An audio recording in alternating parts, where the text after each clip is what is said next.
1. Il existe un écart. Il existe un écart dans ma pensée quand je la pense et ma pensée quand je l'écris. C'est sur cet écart-là que je m'interroge. Écart est-il le mot qui convient? Dans la mesure où cet écart n'est pas une séparation, sans doute. Car ce dont, dans ma pensée, je suis réellement séparée, je n'y ai pas du tout accès. Mais cet écart est-il un vide ou une distance? Comme ma parole, ma pensée tombe dans des choses trappes. Je parle, je pense, et soudain le vide, l'absence, le silence. Silence de la parole ou silence de la pensée. Silence ne dit pas assez la désertion brusque du corps par les mots au profit d'états muets qui relèvent du non-être.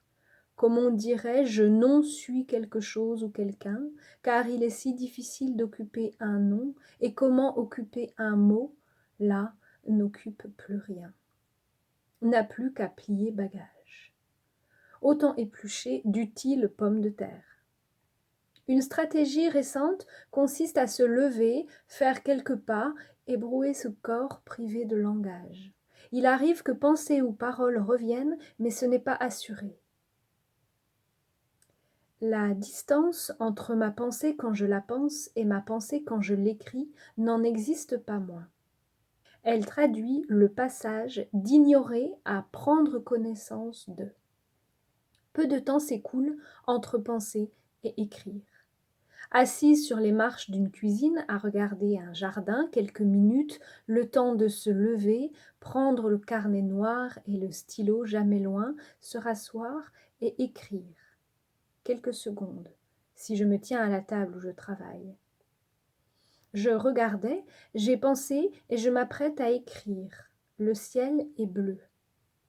Or, j'écris « le ciel est patient ». Et je sais d'emblée que le ciel est véritablement patient plutôt que bleu. Qu'est-il arrivé entre la pensée de ce bleu et l'écriture de ce patient? Et ce qui est arrivé à quoi? Quelle connexion et de quelle sorte s'est-elle produite entre ma pensée, ma main et le stylo ou le clavier de l'ordinateur? Quelle conscience ou quelle connaissance du ciel que je n'avais pas? Et comment suis-je certaine désormais que le ciel est véritablement patient plutôt que bleu? Comme dans ce récit, je découvre ce que je pense en l'écrivant. Cet écart a toujours existé. Écrire en sait davantage que moi qui n'ai jamais rien su apprendre ni comprendre.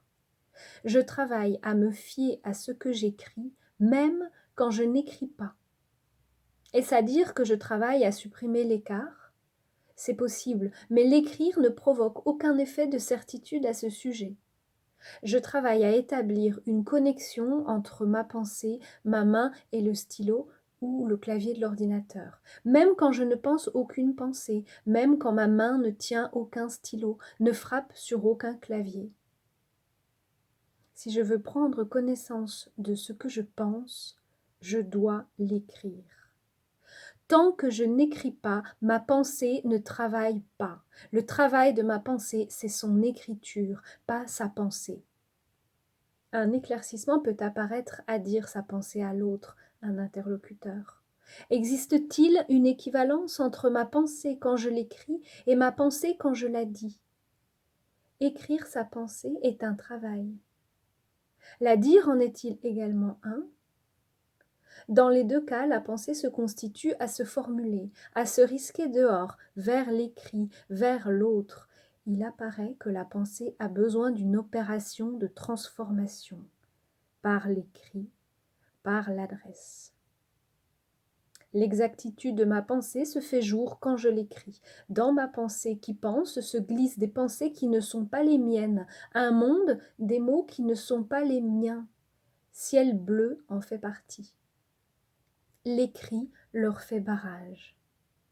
Je suis au plus proche de ma pensée quand je l'écris, pas quand je la pense. Il y a un effet d'exactitude par l'écrit qui ne s'opère pas par la pensée. Je suis en quête de l'exactitude de ma pensée, pas de la vérité. Écrire ce que je pense met au jour cette exactitude. Que se passe-t-il durant le travail de l'écriture qui révèle l'exactitude de la pensée? Je peux penser inexact. Je ne peux pas écrire inexact. L'exactitude de ma pensée quand je l'écris peut être une erreur, mais la formulation de cette erreur est exacte. Ce que je pense peut être exact en tant que vérité, mais faux en tant que formulation de ma pensée.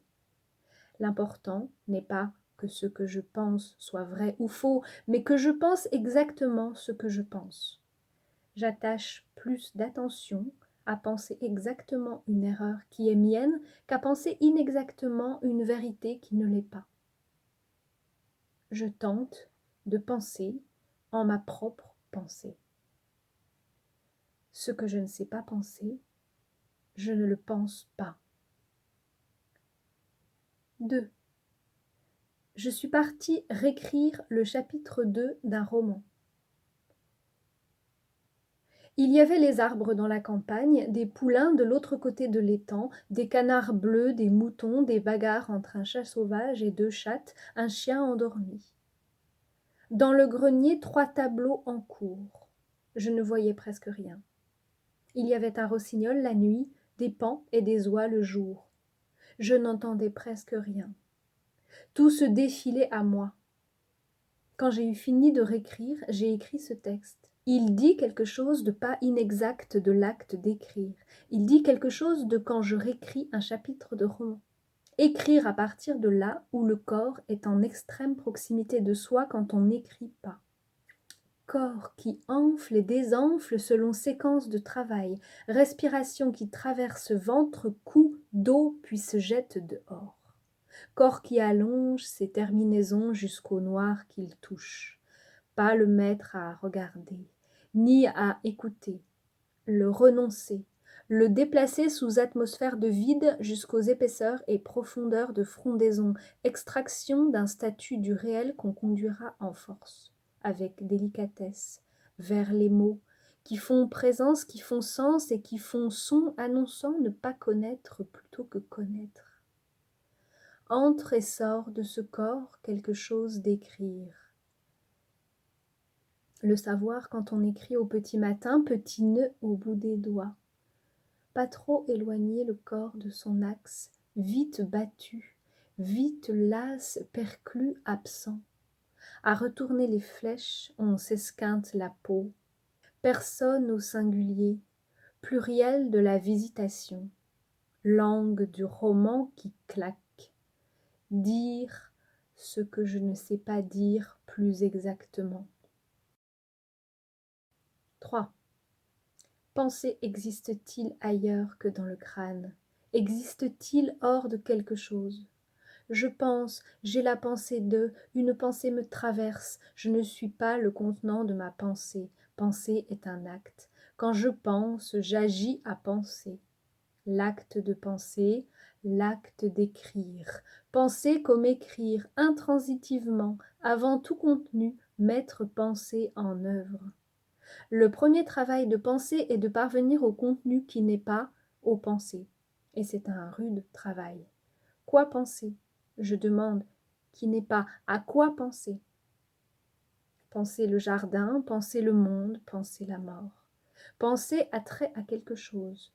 Passer de la pensée à penser. Je pense, donc rien. Je pense à vous. Qu'y a-t-il dans ce à qui me détourne de vous? M'égare loin de vous, me sépare de vous comme on retourne quelque part quand on n'y habite plus. Il y a longtemps. Comment continuer de penser pendant que j'écris un roman? Penser surgit avec soi. Je pense, s'il y a mort, c'est qu'il y a eu naissance. Que s'il y a naissance, il y aura mort est une pensée que je ne pense pas. Je saisis mes pensées par le collet. Je les interpelle. De quoi voulez-vous me détourner? Regarde-nous évoluer dans le ciel, me lance-t-elle. Ne partons-nous pas en fumée avec vigueur et sobriété? Ne sommes-nous pas terriblement actuels? J'en parle au féminin par convention grammaticale. En parlant au masculin, je dirais de même. À penser, elle ou il disparaissent. Voilà pourquoi la pensée que le ciel est bleu n'a pas l'exactitude et la certitude de penser que le ciel est patient. Je parlerai de dire une autre fois